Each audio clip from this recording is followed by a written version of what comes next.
Shalom, kembali berjumpa dalam program Voice of Truth dari Gereja JKI Hananel Suria. Nah, beberapa waktu lalu saya sedang membaca suatu artikel yang topiknya sedang membahas dua tokoh nasional.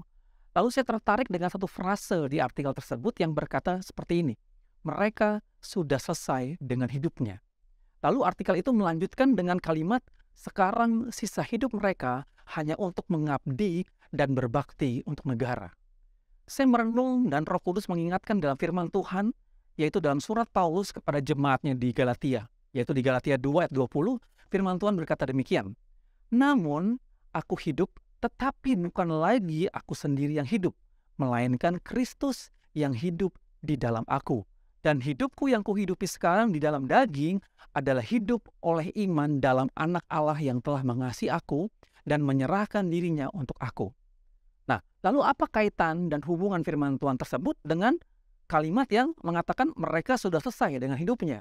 Nah, begini, harusnya atau idealnya pada saat kita lahir baru, menerima Kristus sebagai Tuhan dan Juru Selamat, dan Dia Raja di atas segala raja, bertahta dan berdaulat atas hidup kita, kita pun bisa berkata, sudah selesai dengan hidup kita. Mengapa? Karena sebenarnya hidup yang kita hidupi sekarang adalah milik Dia. Dialah yang pemilik hidup kita, sehingga apapun yang kita lakukan bukan untuk kita, tapi semua untuk Dia, untuk menyenangkannya.